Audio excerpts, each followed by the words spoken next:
Ćao društvo, dobrodošli nazad na moj kanal. Za današnji video sam vam pripremila potrošene proizvode, ima svega i svačega, ali ćemo najviše pričati o kupkicama. Prosto tako se zadesilo prethodnih meseci da su se najviše kupkice gomilale. Prelazimo odmah na proizvode. Prvo što ću vam pokazati jeste Organic Shop. Kupkica sa mirisom lavande i irisa. Znate da obožavam proizvode iz Natura Siberike. Ova kupkica je stvarno bila premirišljava i jako me onako relaksirala dok sam se tuširala. Možda bi mogli da porade malo na ovim dozerima jer stvarno malo proizvoda izlazi iz njih, ali opet je mnogo bolja varijanta nego da imate onu rupicu i onda da vam gomila proizvoda izađe napolje. Zatim sljedeća kupkica je isto od ne od Organic Shopa nego Natura Siberika je u pitanju, tamo sam je kupila. I da, cijena ova kupkica je oko 200 i nešto dinara, a ovoj kupkici je cijena malo onako jača, oko 500-600 dinara. Kupka sadrži ulje oblepike koje ima namenu da štiti i hrani vašu kožu, organskog je porekla i dobijete 400 ml u ovom paku. Stvarno se dosad nisam susrela da mi neki Natura Siberika proizvod nije odgovarao. Idemo dalje, potrošila sam moje najomiljenije vlažne maramice, to su Baby Lindo maramice sa aloe verom. Odlične su maramice i ako ste u potrazi za jako vlažnim maramicama, ove će vam savršeno odgovarati. Znate koliko volim ove balejne suve šampončiće, potrošila sam još jedan, jako brzo se troše, još naročito kada je ovo toplo vreme. Odličan je, Batist nisam probala, ali obećavam probat ću ga. Imate 200 ml i njegova cena je negde do 300 dinara, često je na akciji, mislim da je sad u DM oko 220 do 250 dinara. Potražite, stvarno je odličan šampončić, ne ostavlja one bele tragove, znači ovaj je univerzalan i za tamnopute i za tamnokose i za svetlije tipove kose. Idemo dalje, kad smo kod kose, potrošila sam Hair Milk Niveinu ovu kolekciju sa proteinima, mlečnim proteinima za suvu i stressed hair, kao istresiranu kosu, kosu koja je verovatno jako oštećena.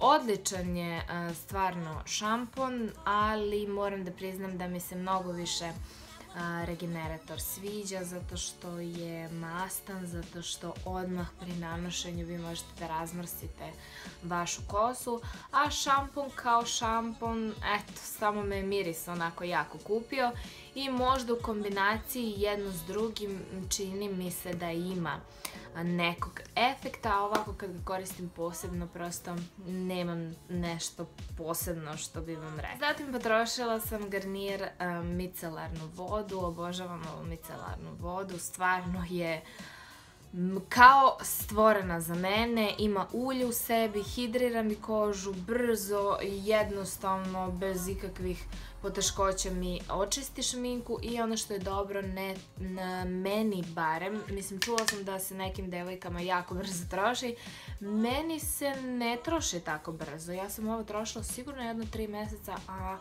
znajte da se ja šminkam nekada i po 2 puta dnevno.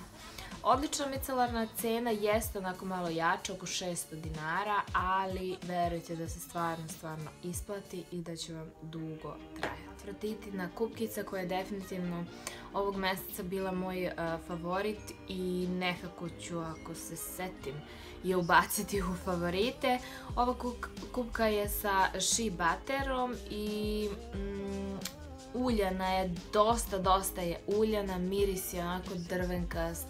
Ko voli arganov miris i sve te drvenkaste mirise, mislim da će uživati u ovoj kupkici, stvarno onako relaksirajuća, a ono što je najbolje jeste da se višesatno zadržava na koži. Znači ja nisam pronašla ni jednu kupku koja mi ostane duže od 5 minuta znači miris da ostane duže od 5 minuta na koži, a ovoj ne traje cijeloga dana naravno, ali sigurno jedno dobrih 2 sata se onako osjeća na koži. 250 ml anti-dryness, bez parabena, parafina i silikona.